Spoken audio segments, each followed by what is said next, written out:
Hey guys, how's it going?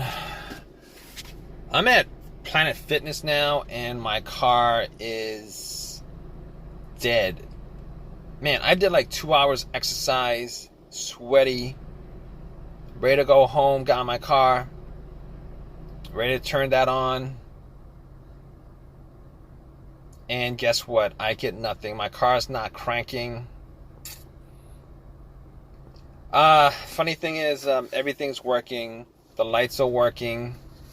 Got my radio working. Got my fan and my radiator working. Like, all that stuff is working, but I can't seem to turn my car on.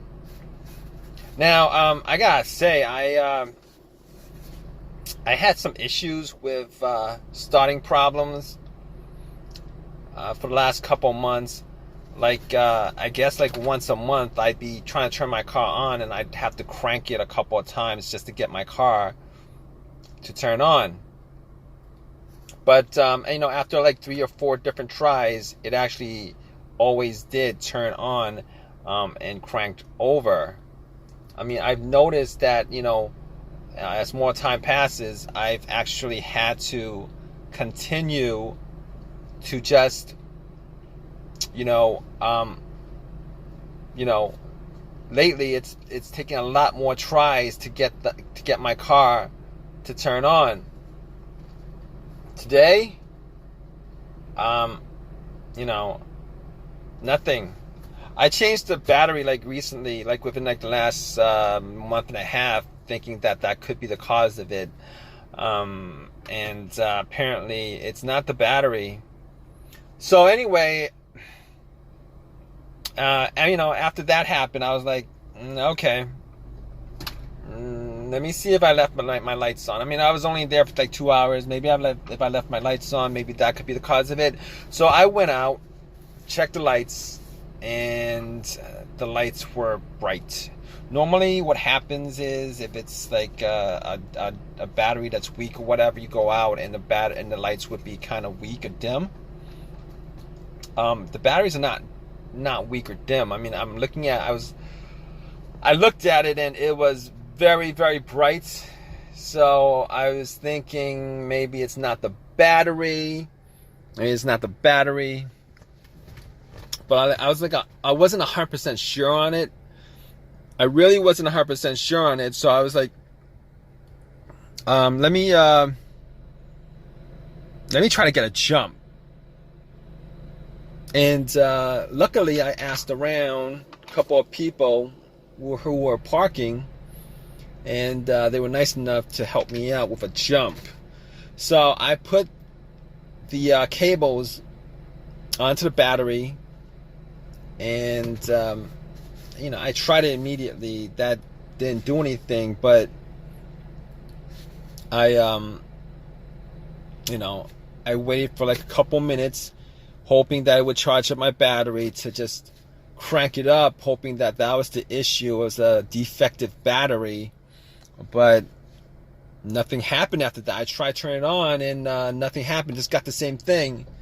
And got that click. Guys, you know that starter click, it just sounds like a click. Sound like a click. So I'm like, it sounded like a click. So I'm like, okay, definitely at that point, it's not a battery issue. My battery is fine, because working off somebody else's battery, my car should turn on if it's a battery issue. All right. So figure it wasn't the battery. Battery's fine. It's good. I've had it for like a month and a half. It's brand new. Sometimes they're defective or whatever, but that's not the case here. So I'm like, what else could it be? Let's go to what it could be, the next step, which is that maybe it's the alternator. So I'm like, it could be the alternator, but no, it couldn't be the alternator, because my car wasn't on. I didn't need my car on. My car wasn't on. My engine wasn't running. My So normally the alternator goes out while your engine is running because it's not charging up the battery, and since it's not charging the battery, your car's running on the battery until it just finally dies out. I mean, it's a rare occurrence where my car was running on a dead battery up until the point I parked it and then turned off, and then it was very weak, and then I spent 2 hours in the gym, came back, tried to turn it on, and the battery's 100% dead. But that's not the case. That's not the case because if it was the alternator, once I put cables onto the battery from another car, the car should crank up. We crank or whatever, I would still hear a crank, and we should crank up. And then once you take the cables off, it would just die out because it's getting all the power from the battery from the other car. But that's not the case here because I put the cables on the battery and nothing happened. So I could rule out the alternator, rule out the battery, rule out the alternator. So what else could it be? Well, next thing up could be fuses, could be a relay. Well, let's do the relay. So I was thinking, well, it could be the relay. It could be the starter relay. I know it's not the fuel pump relay, because if it's just the fuel pump relay, this car would actually crank. It just wouldn't crank over. So I could rule out the fuel pump relay. It could be it could be the relay to the computer also, but I'm not even gonna go there. So the fuel pump starter. Let's the work of the starter relay. Is it the starter relay? So the relay actually does what it does. It relays electricity when you try to turn on to the starter, and I hear clicks. I hear clicks every time I try to start up, and that tells me that it's not. That tells me that it is not the relay that's causing it, because if it was a relay that was causing it, I wouldn't hear clicking. I wouldn't hear click every time I try to, because what happens is that's the solenoid you're hearing clicking, but the starter motor is not engaging. So I hear click, but okay. So moving on from that. I'm not 100% sure of it. Not 100% sure of that, but let's move on. Fuses. It could be a fuse, but generally the 2 times that I've had issues with a fuse blown out and a no start issue, I've had this maybe twice since I've ever owned a car. So the first one was, the car cranked up, but it wouldn't turn over, and I went through trying to figure out what that was, but it became it was a fuse that was causing it. That's what was causing it. The car cranked, but it wouldn't turn over, and as far as trying to figure out what's causing it, could be a whole bunch of other things causing it. Fuel pump, most likely a fuel pump, but it wasn't the fuel pump. Once I did a little fuse test to see which was good and which was bad, found out the bad fuse, popped it out, popped another fuse in, and it cranked over without a problem every single time. But that's not the situation here, because there's no crank at all. There's no crank at all. So that's not the situation here. The other time that I had a problem with fuse that caused a no start situation was no power to the car at all. I tried starting the car up, no power. It was as if somebody took the cables off the battery.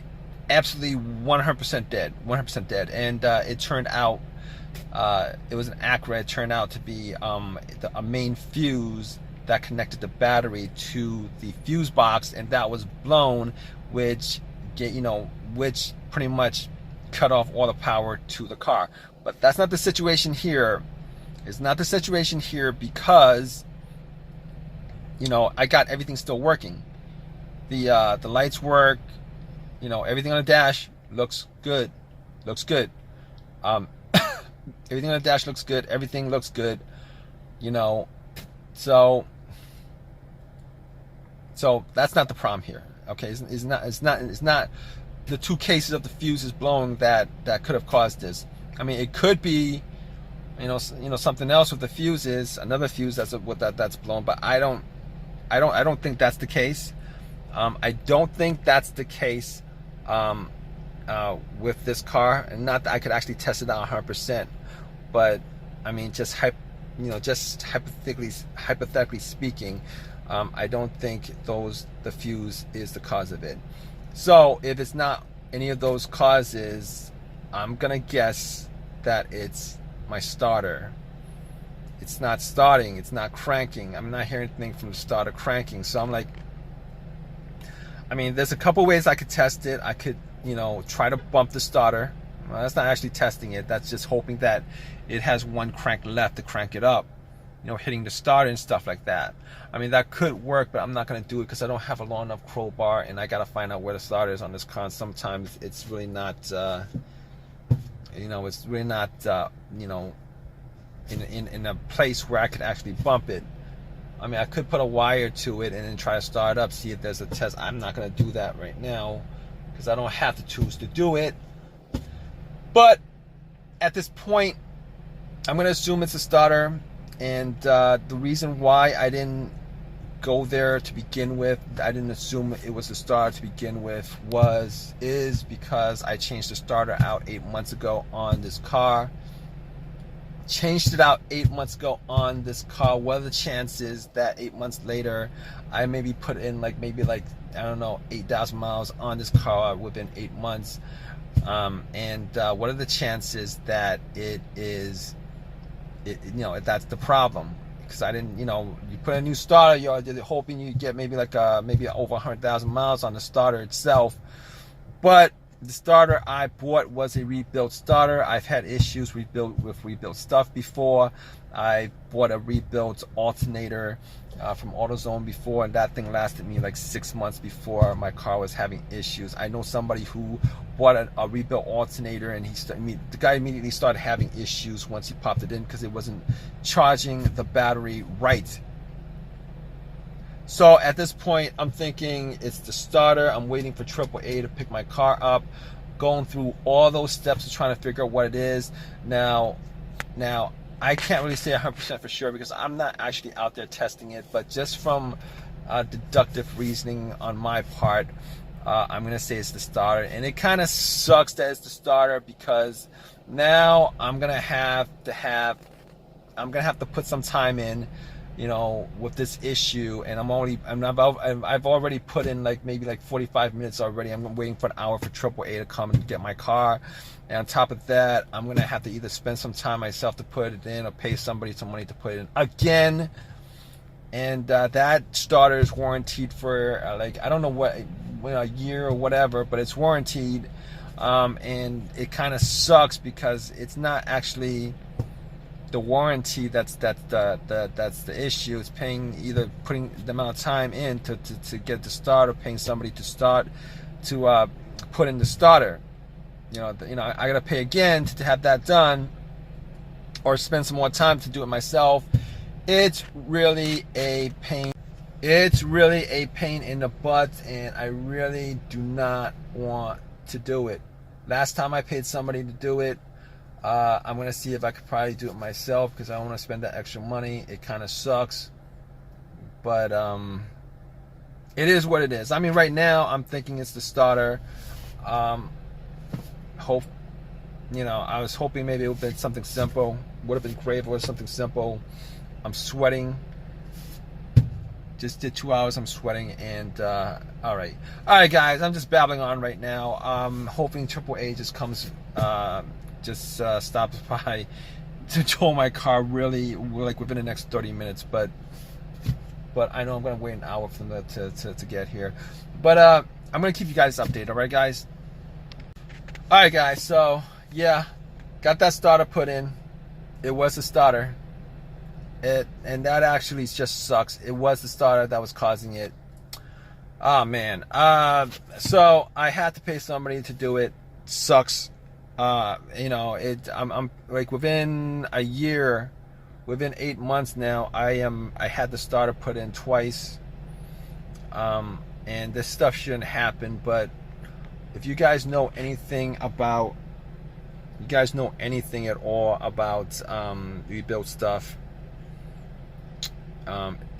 you know, rebuild stuff, they only rebuild like a part of the stuff, part of it. Like the part that's broken is the part they rebuild, and all the other components on the